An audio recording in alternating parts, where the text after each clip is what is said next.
सदगुरु वैद बचन विश्वासा, असंयम यह न विषय के आशा। सबसे पहले कहेंगे विषय की आशा को छोड़ दो।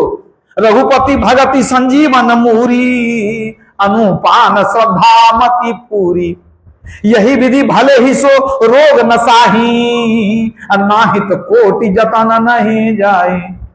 गुरु के शरण में जाएंगे, वो आपको संयम बताएंगे कि विषय को छोड़ दीजिए, और राम भक्ति रूपी जड़ी देंगे आपको।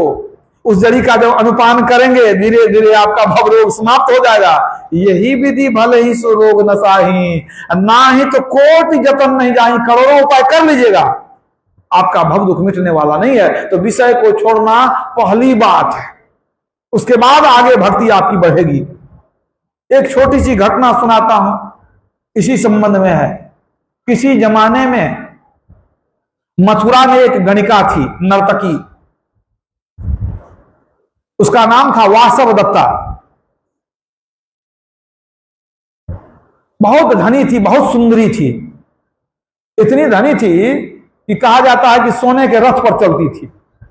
बड़े बड़े लोग उसके दीवाने थे। बहुत अमीर राजा महाराजा सेठ आदि जो है उसके दीवाने थे। एक दिन एक बौद्ध भिक्षु जिसका नाम था उपगुप्त, भिक्षा मांगते मांगते चला गया वासव दत्ता के भवन में। भवन ही कहें, कोठाक है, जो कहें, बहुत बड़ा आलिशान भवन था। वहां जाकर के आवाज दिया, भिक्षाम देहि। सुंदरी वासव दत्ता ने किवाड़ खोला तो देखा कि एक नवयुवक साधु है।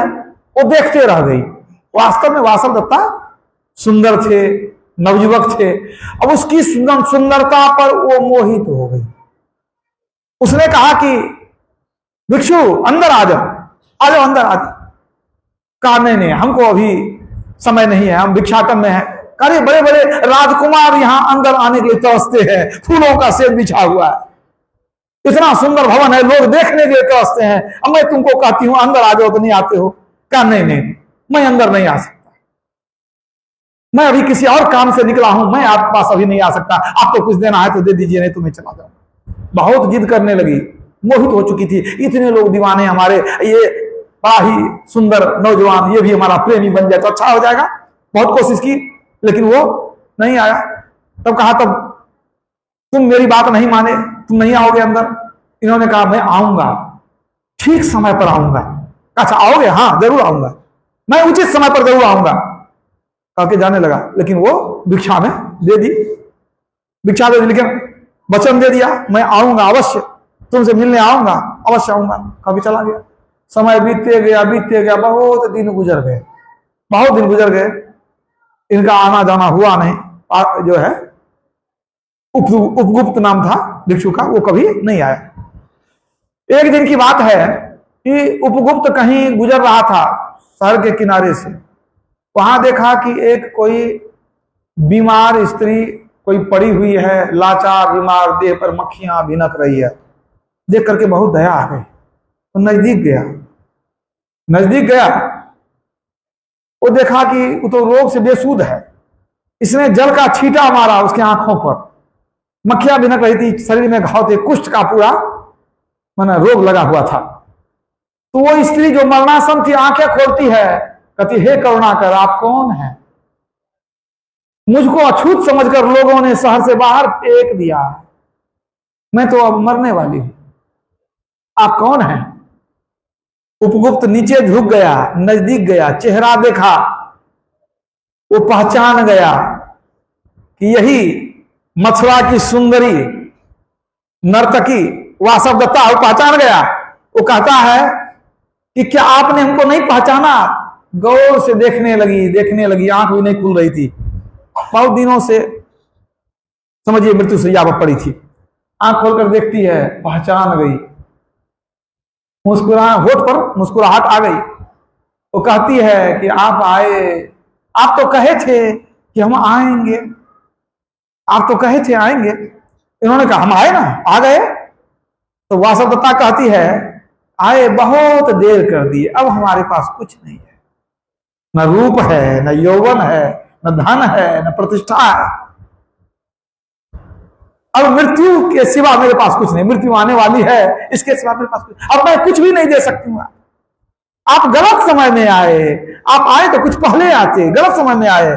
उन्होंने कहा बहन मैं ठीक समय पर आया हूं, यही ठीक समय है, तुम घबराओ नहीं, मैं तुमको मरने नहीं दूंगा, यही ठीक समय है। उसको उठा करके किसी तरह उठा करके अपनी कुटिया में ले गए, उसके घाव को साफ किए, उसको भोजन कराए, वस्त्र दिए उसको, और दिन रात एक करके जड़ी बूटी से उसका इलाज करने लगे।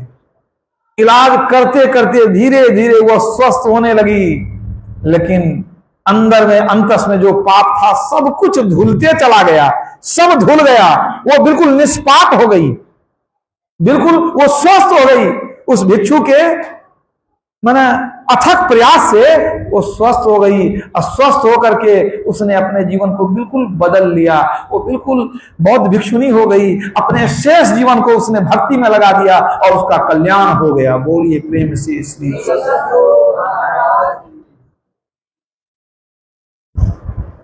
विषय वासना में वो बहुत भिक्षु भटक सकता था, अगर भटक जाता तो उसका भी जीवन नरक हो जाता। लेकिन स्वामी रामतीर्थ ने कहा है कि जिसको संसार के विषय हिला नहीं सकते, जिस व्यक्ति को संसार के विषय हिला नहीं सकते, वह व्यक्ति सारे संसार को हिला सकता है। वो व्यक्ति सारे संसार को हिलाता है। यदि विषय का झोंका नहीं हिला दे, विषय कंट्रोल में हो, वश में हो, तो वह व्यक्ति सारे संसार को हिलाता है। सोच लीजिए,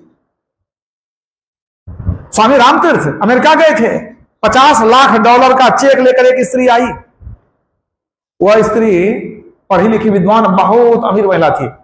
स्वामी रामतीर्थ का जब प्रवचन होने लगा, वो सुनी तो उसको बहुत आनंद आया। वो जहां जहां प्रवचन हुआ हर जगह सुनी, सुन करके बहुत प्रभावित हो गई, बहुत प्रभावित हो गई।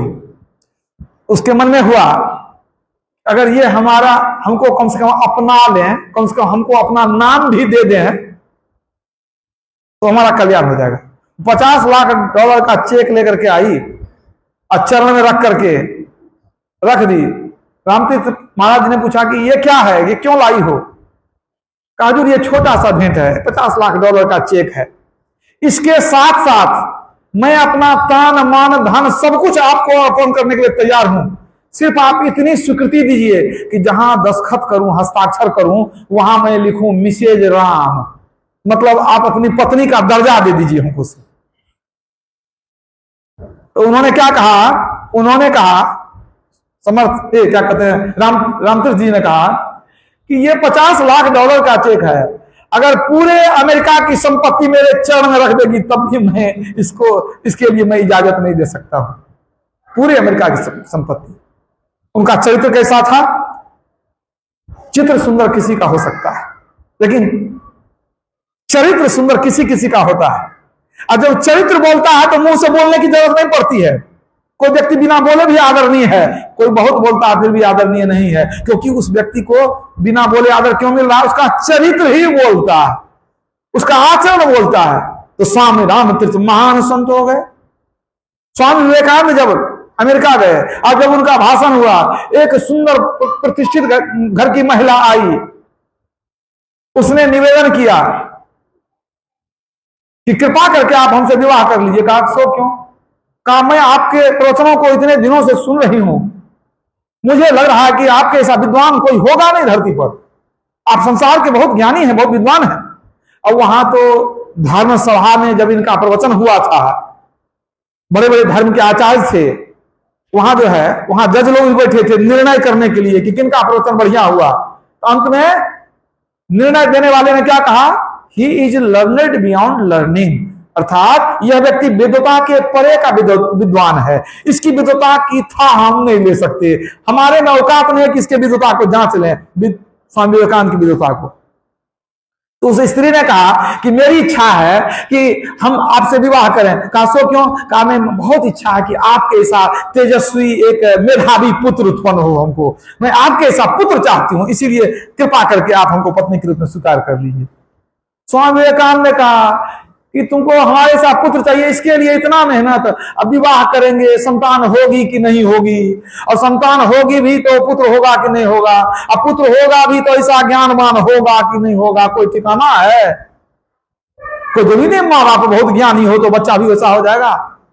हो भलो को पूत बुरो, अब बुरो भलोते हो, अब दीपक पे काजल पड़े, कमल खींचते हो, भला का बेटा भी बुरा हो जाता है, अब बुरा का बेटा भी भला हो जाता है, कीचड़ में कमल हो जाता है। अब देखिए, अब दीपक में काजल निकल जाता है, दीपक सुंदर प्रकाश देता है लेकिन काजल उसी से उत्पन्न होता है। आप जानते हैं विश्वा मुनि का बेटा रावण कैसा दुष्ट निकल गया, तो अच्छे का बेटा भी बुरा निकल गया। हिरण्यकश्यपु महादुष्ट था, बेटा प्रहलाद कैसे हो गया? उन्होंने समझाया, कहा तो कहा तो मेरा मनोरथ कैसे पूरा होगा, कहा इसके लिए विवाह करने की कोई जरूरत नहीं है, कहा तो कैसे होगा? कहा माते आज से मैं तेरा पुत्र हूं, तुम मुझको बेटा मान लो, न शादी करने की जरूरत है न पुत्र उत्पन्न करने की जरूरत है, मैं तेरा बेटा हो गया, तुमको पुत्र भी मिल गया, मेरे समान क्या मैं ही पुत्र मिल गया तुमको। तो चरण में गिर गई, हे प्रभु आप महान हैं।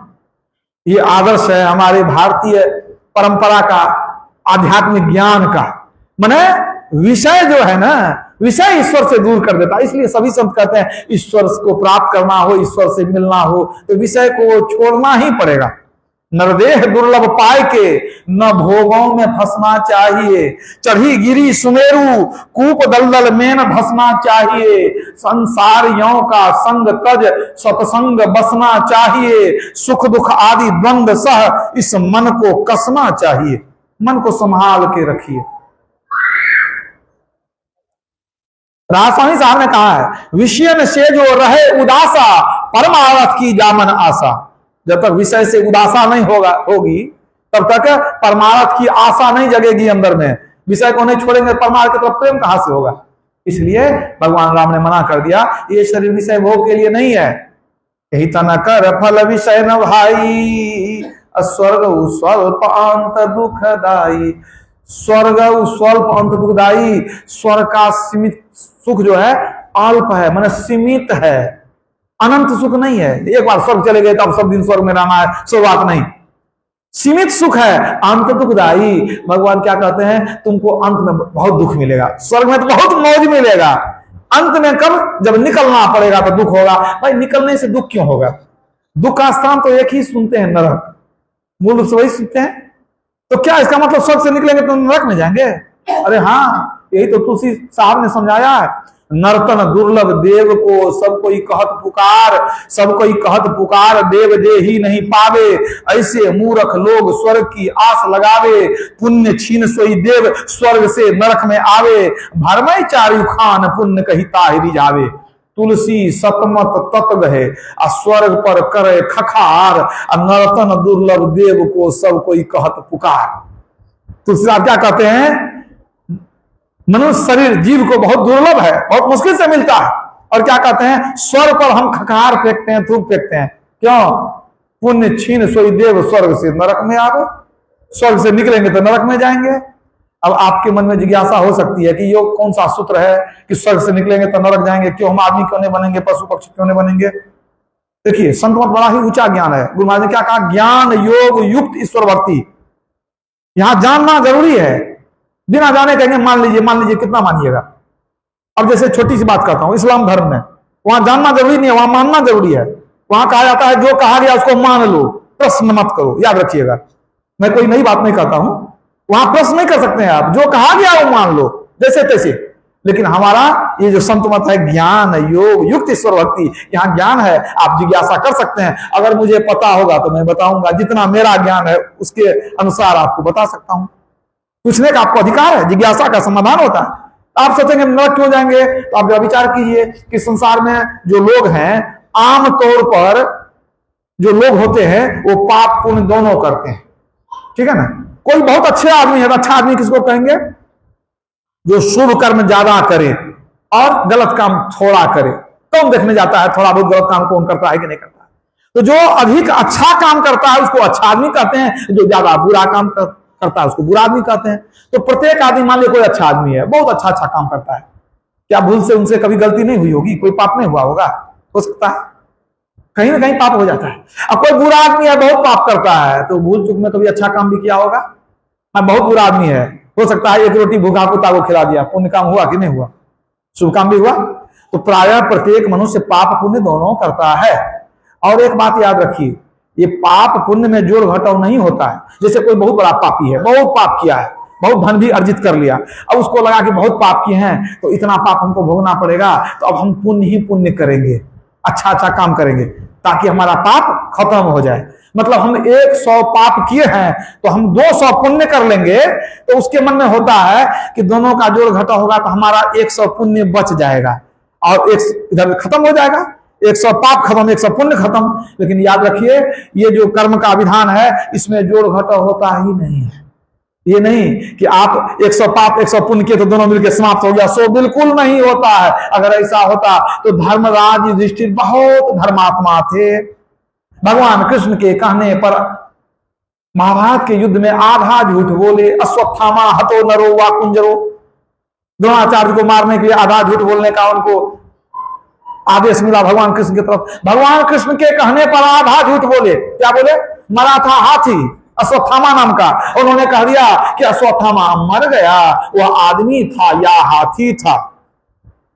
एक तरह से गलत भी नहीं कहा, या आदमी था या हाथी था, हालांकि वो जानते थे कि वो आदमी नहीं मरा, हाथी मरा, लेकिन कह दिए दोनों बात। इस झूठ के कारण उनको अंत में नरक देखना पड़ा, अंगूठा गल गया, बाद में वो स्वर्ग गए, नरक देखे कि नहीं। अगर उनको मन पाप पुण्य का जो घटा होता तो जितना पुण्य किए थे उसके सामने में तो पाप तो एकदम उड़ जाता, कहां धूल की तरह उड़ जाता। मतलब पाप पुण्य का जोड़ घटा नहीं होता है, याद रखिएगा। मतलब जो पाप करते हैं वो अलग भोगते हैं, जो पुण्य करते हैं वो अलग भोगते हैं। तो आप बताइए, जो स्वर्ग जाएगा वो नरक जाएगा कि नहीं? स्वर्ग में जाके पुण्य आप भोगे हैं तो पाप कौन भोगेगा? पाप मेरा बाप तो नहीं भोगेगा, हम ही को भोगना पड़ेगा। तो जब स्वर्ग में हम भोगे सुख, तो अब नरक में दुख भी भोगना पड़ेगा, या नरक में दुख भोग लिए हैं तो स्वर्ग का सुख भी भोगना पड़ेगा। मतलब जो स्वर्ग है वो नरक भी जाता है, जो नरक जाता है वो स्वर्ग भी जाता है। मतलब अगर आप पूजा पाठ करके स्वर्ग जाना चाहते हैं तो पहले से देख लीजिए कि आपका टिकट नरक का बना हुआ है, समझ लीजिए, क्योंकि वहां से निकल वहां जाएंगे हम लोग। स्वर्ग जाना चाहते हैं मान लीजिए, मतलब है कि फिर से नरक में भी जाना पड़ेगा आपको। तो लोग तो बड़ा शौक करते हैं कि हम स्वर्ग जाएंगे, स्वर्ग जाएंगे, लेकिन आप समझ लीजिए स्वर्ग गए तो नरक भी गए, और दोनों एक ही आवागमन का मार्ग है ये। और जो अनंत सुख है, अक्षय सुख है, उसका मार्ग एक ही है, मोक्ष में जाना, परमार्थ का मार्ग अपनाना, निर्विषय का मार्ग अपनाना। इसलिए भगवान राम ने कहा यही तन कर फल विषय ने भाई, अब स्वर्ग में भी विषय भोग ही है, तो स्वर्ग जाएंगे तो फिर से नरक में आएंगे, आवागमन के चक्र में घूमते जाएंगे। होता क्या है कि जो जीव स्वर्ग भी भोग लिया, मतलब अपना पुण्य भोग लिया, नरक भी भोग लिया, अपना पाप भी भोग लिया, अब क्या होगा? अब एक तरह से देखा जाए तो वो कर्म के दृष्टि से न्यूट्रल हो गया। अब परमात्मा उसको आगे बढ़ाते हैं, मतलब उसकी उन्नति होती है। कैसे?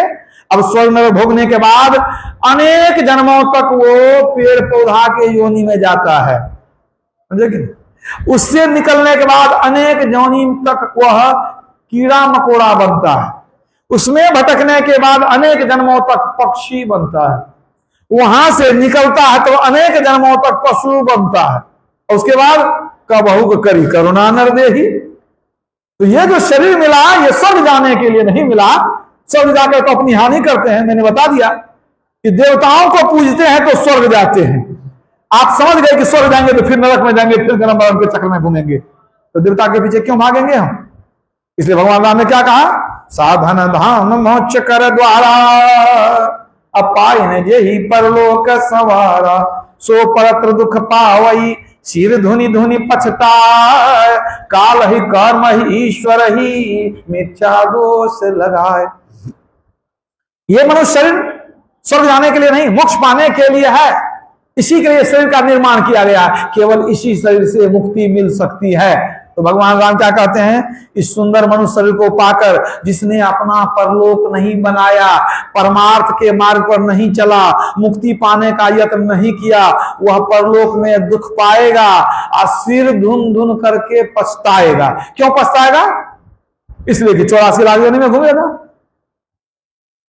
84 लाख योनि में घूमते रहेगा तो दुख होना स्वाभाविक है। मनुष्य जन्म में इतना दुख है और दूसरे शरीर में कितना दुख है। तो भगवान क्या चाहते थे कि हमारी सारी प्रजा मर करके मोक्ष में जाए, कोई स्वर्ग नहीं जाए। अरे वो धर्म कर्म तो करते ही थे, स्वर्ग तो अपने चले जाते। उनको मोक्ष में पहुंचाने के इरादे से उन्होंने बैठा करके बताया कि मुक्ति का मार्ग तेरे अंदर में है। अब मुक्ति का मार्ग हमारे अंदर में किधर है, वो गुरु बतलाते हैं, वैसे पता नहीं चलेगा। भक्ति का मार्ग मुक्ति है, जो जुक्ति बिना नहीं होती। जुक्ति से भक्ति यदि ने किया तो भव से त्राण कहां होगा, तो उसके लिए आपको जुक्ति सीखनी पड़ेगी। जुक्ति कोई गुरु बतलाते हैं। तो मुक्ति का मतलब है जन्म मरण से छूट जाना। भगवान श्री राम ने कहा ये संसार दुख का समुद्र है। तो दुख में तो सब है, केवल मनुष्य दुख में है, पशु पक्षी सबके सब दुख में है, सबके सब दुख में है। देवता भी दुखी है, याद रखिएगा, देवता भी दुखी हैं। कई बार आपने सुना होगा कि दानव लोग सर पर चढ़ाई कर दिया, देवता को वहां से भगा दिया, सब भटकने लगे। वृत्रासुर ने इंद्रासन पर कब्जा कर लिया, सबको भगा दिया। वही बात है, सब भटकने लगे। तो स्वर्ग में भी तो दुख है। तो इस तरह से आप समझिए कि जो भी आवागमन में घूमते हैं वो जान करके दुख में गोता लगाते हैं। तो इससे छूटने का मार्ग अंदर में है। तो जब निकल गए तो भवसागर पार कर गए, अंदर में प्रवेश कर गए, समझिए भवसागर से आप निकल गए। अंदर से निकलना है, बाहर निकलने का कोई रास्ता नहीं है। बाहर में कहीं भागेंगे, संसार ही संसार है। संसार से निकलने के लिए अंदर में ही रास्ता है। तो भगवान राम ने कहा यह संसार दुख का समुद्र है। नरतन भव बारिधि कह बेरो, असन्मुख मरुत अनुग्रह मेरो। करण धार सदगुर दे मावा, दुर्लभ साज सुलभ करी पावा। भगवान श्री राम के उपदेश का सारांश है इसमें। क्या कहते हैं, ये संसार दुख का समुद्र है, सब जीव इसमें दुख पा रहे हैं, स्वाभाविक है। तो इस दुख के समुद्र को पार कौन करेगा? अब जिसके पास नाव होगा वही पार करेगा, स्वाभाविक बात है। नाव चाहिए, जहाज चाहिए, कुछ तो चाहिए। तो भगवान कहते हैं कि मैंने तुमको जहाज नाव दे दिया। नाव क्या है? ये मनुष्य शरीर।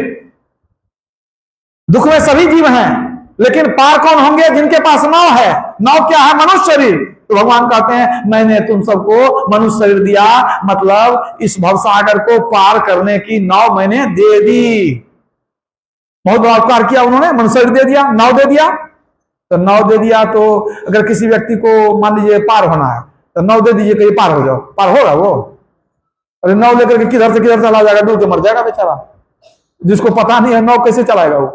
तो नाव तो मिली, तब केवट भी चाहिए ना, खेने वाला जरूरी है। तो अब भगवान राम को कहना पड़ेगा कि प्रभु नाव तो आप दिए, ये केवट कौन देगा हमको? मला भी दिए तो पार होंगे। तो भगवान राम क्या कहते हैं, उनके कहने का संदेश सार रूप में क्या है कि नाव हम दे दिए, अब केवट को तुम खोज लो। मतलब वो कहते हैं केवट हम बता देते हैं, केवट हम बता देते हैं कौन है, अब खोजना तेरा काम है। ऐसा नहीं कि सब काम हम ही कर दें। नाव दे दिए ठीक है, अब केवट कौन है? करण धार सद गुर दृढ़ नावा। ये जो दृढ़ नाव तुमको दिए ना, इसके खेने वाले एकमात्र संत सदगुरु हैं। सदगुरु ही इस नाव को खेवेंगे। अब बताइए संसार के लोग कितने मूर्ख हैं, कहते हैं गुरु की आवश्यकता नहीं है। अरे भगवान राम आपको नाव दिए हैं डुबाने के लिए, नाव दे दिए हैं, इसको क्या करिएगा? एक मल्लाह को खोजिए, उनके पास जाइए। हम लोग गुरु महाराज के शरण में हैं। पशु पक्षी कृमि आदि की योनि में भर में बहुबार हो, नर्तना वही कृपा करी दिनों, अब प्रभु करो उबार हो। अब गुरु के शरण में जाइए, कहिए हे प्रभु, अब परमात्मा ने नाव दे दिया, कृपा करके आप पार लगा दीजिए। उनको विनती करेंगे, उनकी कृपा प्राप्त करेंगे। कैसे? पाखंड रू अहंकार तजी, निष्कपट हो और उदीन हो और सब कुछ समर्पण कर गुरु की सेवा करनी चाहिए। गुरु की सेवा कीजिए, उनकी कृपा होगी तो पार लगा देंगे। दरिया साहब कहते हैं बूढ़त रहा भव सिंधु में लोभ मोह की धार, दरिया गुरु तैरू मिला कर दिया पहले पार। तैरने वाले गुरु मिले, हमको तो पार लगा दिए, नहीं तो हम डूब रहे थे।